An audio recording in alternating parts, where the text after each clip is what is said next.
Salut tout le monde, j'espère que ça va. Je voulais vous parler du bien et du mal. Qu'est-ce que c'est de mon point de vue? Est-ce que ça existe vraiment?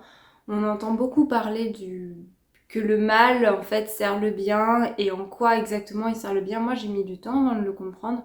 Et quand j'ai commencé à communiquer avec mes guides, enfin prendre conscience que je communiquais avec eux plus précisément, eh bien j'ai posé cette question-là en fait, à quoi sert le mal?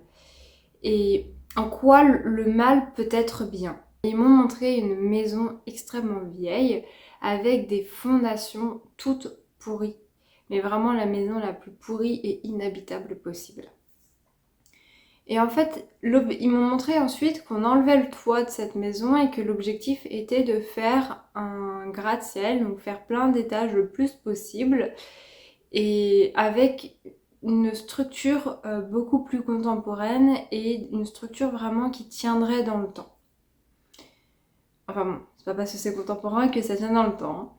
Je me suis dit, bah ouais, mais non, mais ça va pas marcher, effectivement, on va pas pouvoir faire un gratte-ciel très haut, on pourra pas aller au-delà de à la 3 étages, ce serait déjà un miracle. Donc super le gratte-ciel.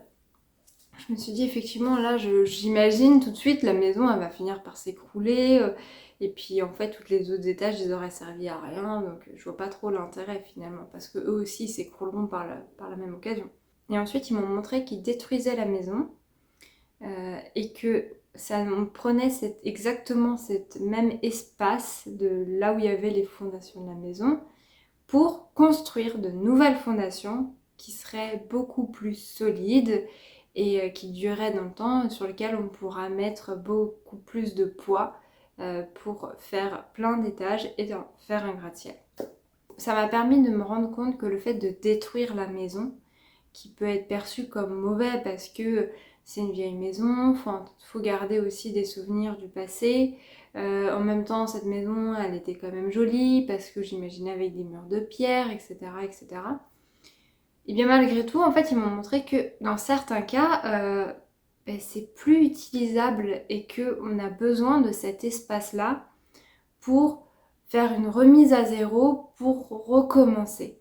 Et donc la destruction permet la reconstruction. Donc si le mal, moi le mal je l'équivaut à la destruction dans ce cas de figure, eh bien ça va me permettre d'avoir tout le champ des possibles pour faire quelque chose d'encore mieux, d'encore plus performant. Donc, pour moi le bien c'est qu'il vaudrait à la création. Donc grâce à cet espace, j'ai la possibilité de créer ce que je souhaite. Après, évidemment, on en fait ce que l'on veut de cette possibilité de création. Soit on fait quelque chose de solide et de sain qui va durer dans le temps, soit on fait quelque chose qui sera aussi fragile et qui peut s'effriter très rapidement. Ça va dépendre de nous, nos choix, de comment on veut procéder. Donc ça c'est un exemple au niveau du matériel, mais c'est même aussi au niveau de personnel. Par exemple, j'ai vécu une expérience qui n'a pas été évidente, ça n'a pas été la pire expérience que j'ai vécue de ma vie, et je pense que vous aussi vous avez dû en voir des bien pires, mais j'en ai parlé dans une vidéo que je vous la mets juste là. C'est une expérience qui m'a beaucoup appris, où je parle de comment ça s'est passé mon voyage en tant que fille au pair, sans que je rentre trop dans les détails, dans mes souvenirs. Après ce voyage-là, quand je suis rentrée en France, j'ai eu besoin d'un temps de reconstruction. Et c'est comme de par hasard à ce moment-là que j'ai compris qu'il y avait des choses que je captais, que c'était pas mon imagination et que j'étais pas folle et qu'il y en avait plein d'autres personnes qui pouvaient capter les mêmes choses. Donc pour moi, c'était un peu une révélation de me dire « Ah, mais en fait, je suis pas toute seule. En fait, faut que j'arrête de me voiler la face, ça existe. » C'est pas par hasard que j'ai eu aussi cet événement dans ma vie en Angleterre qui s'est pas passé comme prévu, enfin, ces événements. Mais aujourd'hui, je suis contente parce que ça me permet d'être qui je suis aujourd'hui, parce que sinon, j'aurais continué à me voiler la face pendant longtemps. Et d'ailleurs, petite parenthèse, avant que je me rende en Angleterre et que je trouve une famille au pair, on m'avait dit en clairaudience, intéresse-toi à la spiritualité. Moi je dis, ouais c'est quoi ça la spiritualité? C'est le truc de faire Aum dans un parc, vas-y laisse tomber, c'est pas pour moi. Et là j'ai senti comme une sentence me tomber dessus. Ça m'a fait très bizarre. Je m'en souviens encore de ce moment-là et quand je suis rentrée chez moi, cette sentence, vraiment cette sensation de sentence, genre ok, très bien, comme tu voudras. Et là, il y a comme un poids, genre la douche froide, qui... Tu sais qu'il y a un truc pas cool qui va t'arriver, tu sais pas quoi, mais tu sais que ça va arriver. Et sur le coup, je me suis dit, mais non, mais c'est mon imagination. Donc j'ai cherché sur internet, j'ai dû partir, je suis revenue et quand j'ai rouvert la page, je me suis dit, ouais, bah non, ça devait être mon imagination. Voilà, comme je me suis toujours dit. Et en fait, j'ai vécu après une expérience pas cool en Angleterre pendant plusieurs mois et je me suis reconstruite justement avec plus de notions dues à la spiritualité et au développement personnel suite à ça. Donc il y a déjà maintenant plusieurs années. Donc comme quoi il n'y a pas de hasard et qu'il fallait que je passe par là. Et peut-être, je pense, que si je m'étais intéressée à la spiritualité plus activement, j'aurais pas eu besoin de vivre cette expérience plus douloureuse.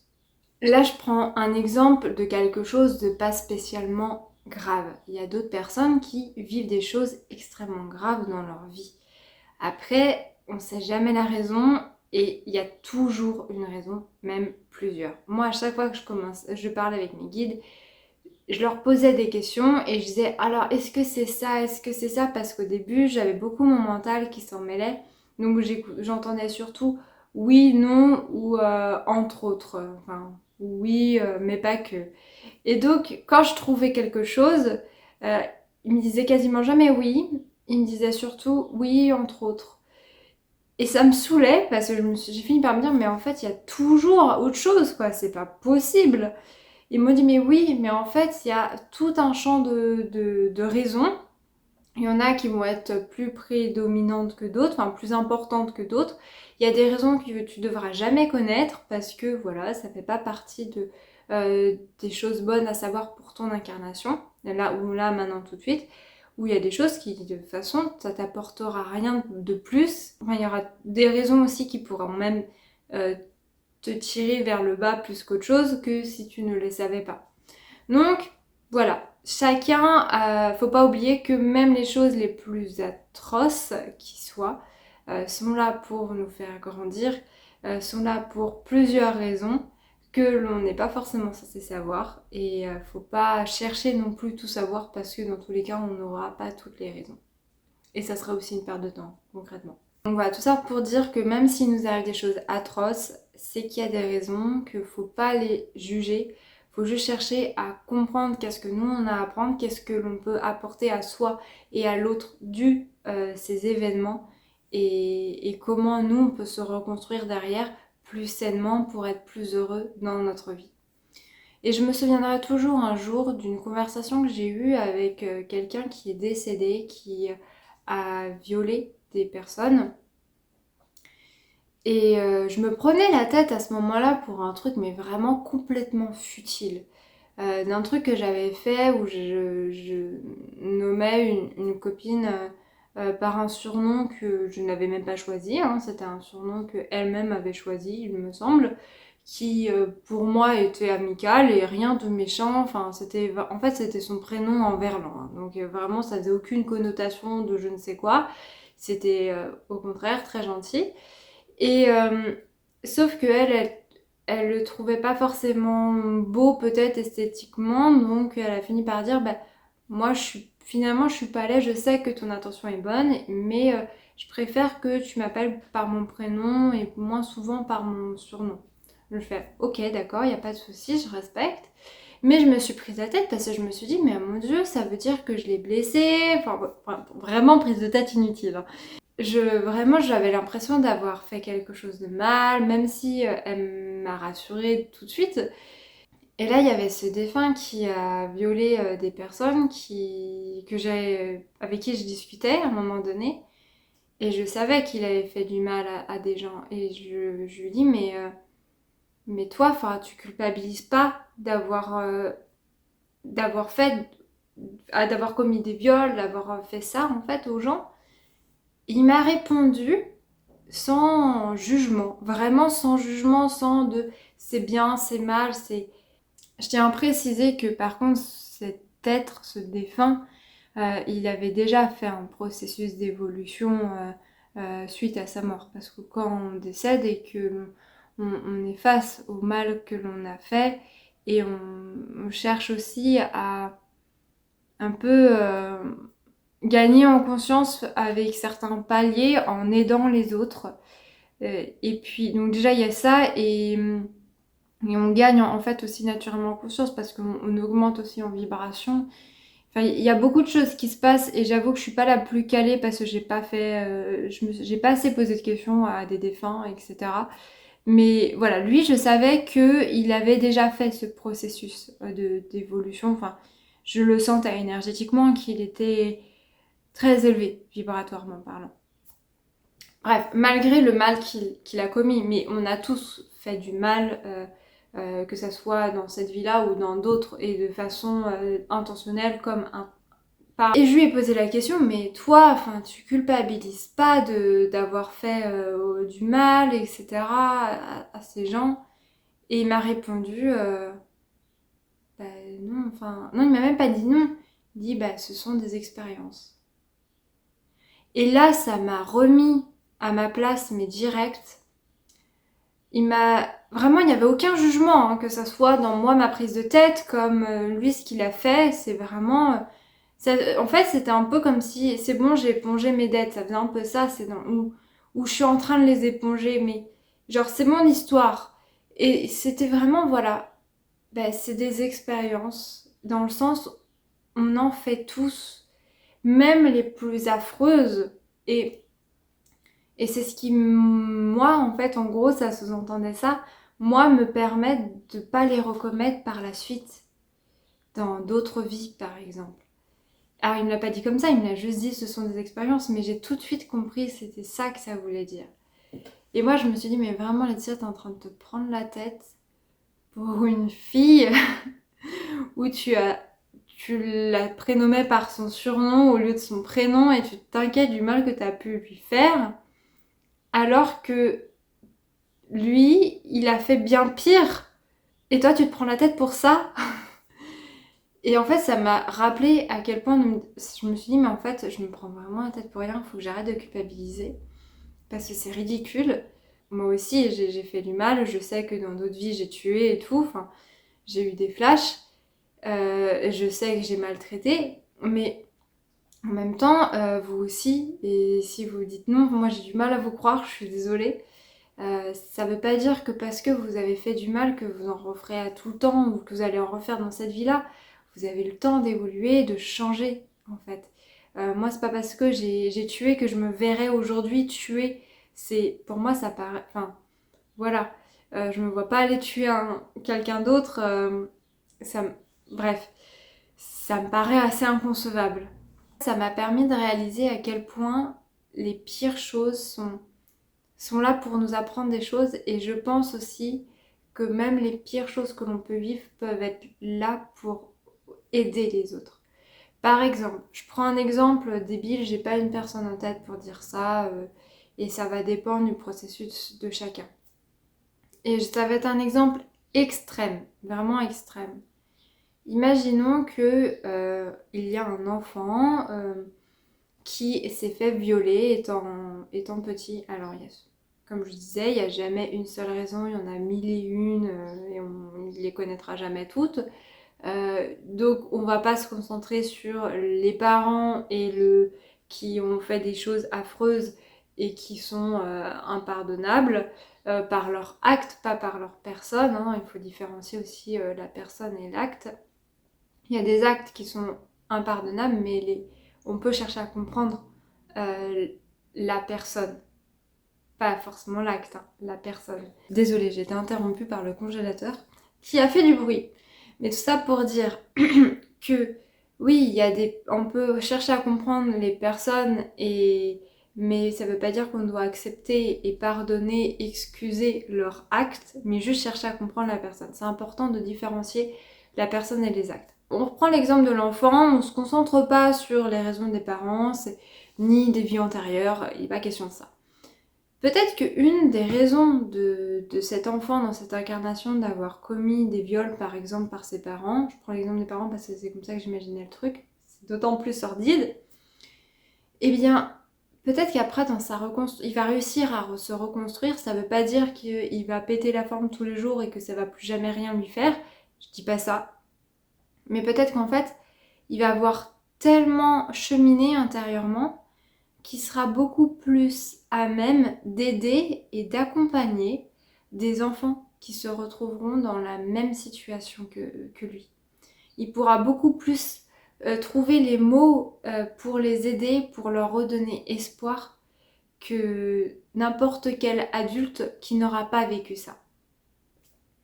Et c'est ça qui est important, c'est que des fois, on va vivre des choses abominables, mais qui vont être là pour mieux comprendre, mieux aider aussi les autres, en plus de soi-même. Et c'est ça que je trouve qui est très beau et qui est magnifique, et en même temps c'est très difficile.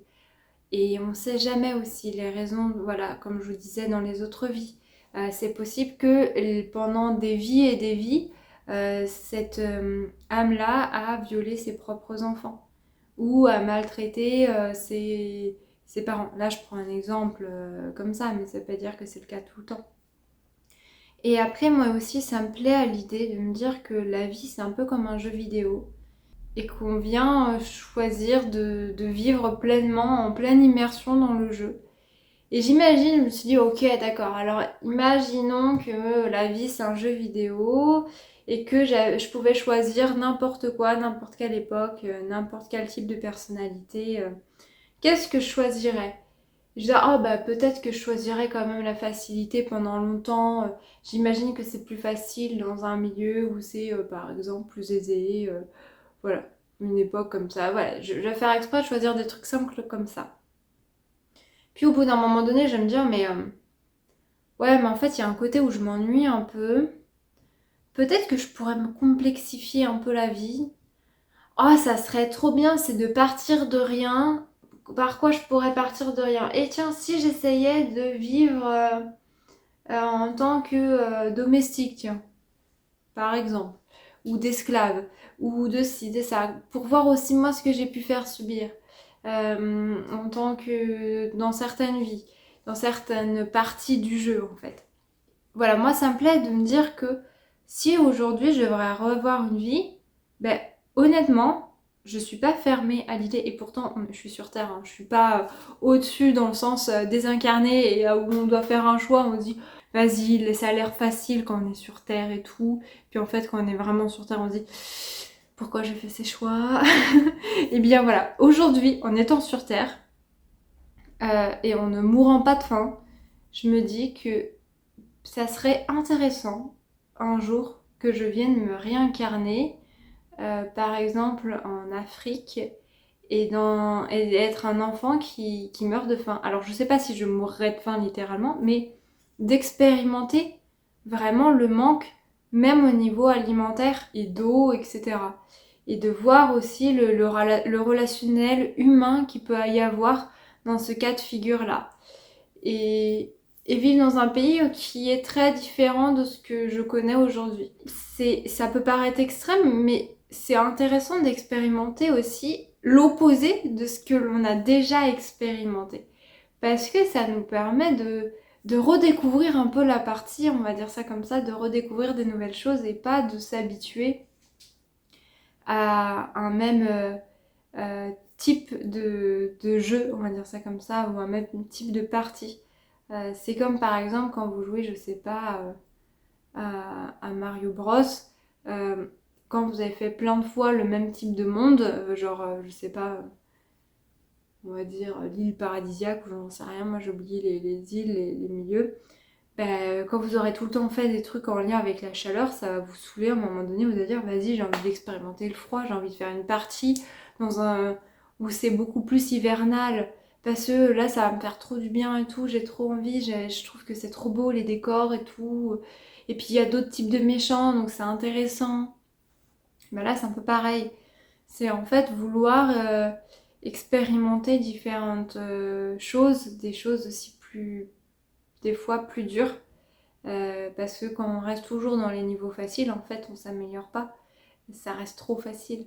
C'est important d'expérimenter aussi la complexité pour devenir encore meilleur. Vous savez, quand au début, la partie c'est facile, puis après, quand on joue à des jeux vidéo, ça devient de plus en plus dur. Et en même temps, on se rend compte après, quand on retourne dans le passé, on se dit, bah, punaise, je me suis vachement améliorée. Alors après, il y a aussi des choses que j'ai acquis, j'ai plus de cœur, j'ai plus d'énergie et tout. Mais il n'y a pas que ça, en fait. Je me suis aussi améliorée dans ma façon de jouer, d'amener les choses. Tout ça pour dire que nous, d'un point de vue humain, c'est compliqué de se dire que bah, le mal peut servir le bien, qu'en fait, le mal, c'est bien. Et c'est compliqué de se dire qu'on peut même vouloir faire du mal ou expérimenter le mal. C'est ce qui nous permet, si on retranspose ça aux jeux vidéo, ça nous permet de comprendre mieux aussi la personne qui est en face de nous et qui peut faire des atrocités. C'est important d'expérimenter plein de facettes différentes du même jeu pour soi-même encore plus évoluer en tant qu'être, tout simplement. Donc on peut croire que le mal existe, mais en fait c'est un jugement de valeur de nous humains qui n'avons pas toutes les données, qu'il faut pas oublier. Ça veut pas dire qu'il faut accepter, ça je tiens à préciser, en fait c'est une évidence, donc je termine par ça, mais ça veut pas dire qu'il faut accepter le mal. Comme on dit, le mal persiste par l'inaction des gens de bien. Donc évidemment, si on est témoin que par exemple, je reprends l'exemple d'un enfant qui se fait violer, si on est témoin d'un enfant qui se fait violer, faut intervenir, faut pas laisser faire. Enfin, parce que en laissant faire, on devient complice. Donc ça va de soi. Évidemment, ça va de soi. C'est à nous de faire en fonction de notre conscience, de ce qui nous paraît juste, et surtout prendre conscience que notre liberté s'arrête là où celle des autres commence. Et laisser un enfant se faire violer, c'est une grande atteinte à sa liberté. Tuer quelqu'un, c'est aussi une atteinte à sa liberté. Ça veut dire qu'on lui enlève la possibilité de vivre, par exemple. Bref, tout ça pour dire que le mal, bien qu'on ne voit pas forcément la raison, et on n'est pas forcément toujours censé voir la raison, ça permet le bien. Que, en fait, c'est qu'une illusion de nous humains qui sommes dans une dualité et que en fait tout est expérience, même les pires, même si c'est insupportable à se dire, quand on prend beaucoup plus de recul vraiment, mais énormément de recul, on se dit que c'est une expérience. Moi aussi j'ai fait des choses pas cool, moi aussi je suis sûre, j'ai eu des flashs. Donc je sais que j'ai tué aussi dans d'autres vies, mais aujourd'hui, pour moi, il me paraît inconcevable à l'idée de tuer quelqu'un. Donc voilà, ça veut dire que j'ai aussi appris certaines leçons, que j'ai cheminé, et que si j'avais peut-être pas tué, j'aurais pas compris. C'est important d'expérimenter aussi le mal. Ça permet de comprendre aussi l'importance du bien. En tout cas, de ce que nous, on estime de bien. Tout ça, ça reste des expériences. Pour que nous, on tire des conclusions de ces expériences et qu'on se dise qu'est-ce qu'il y a de mieux, qu'est-ce que je veux de mieux pour moi et pour les autres. Je suis désolée, cette vidéo, je vais dans tous les sens, il y a beaucoup de notions qui sont amenées. Mais sur ce, je vais vous laisser. Je vous souhaite une bonne semaine et je vous dis à mercredi.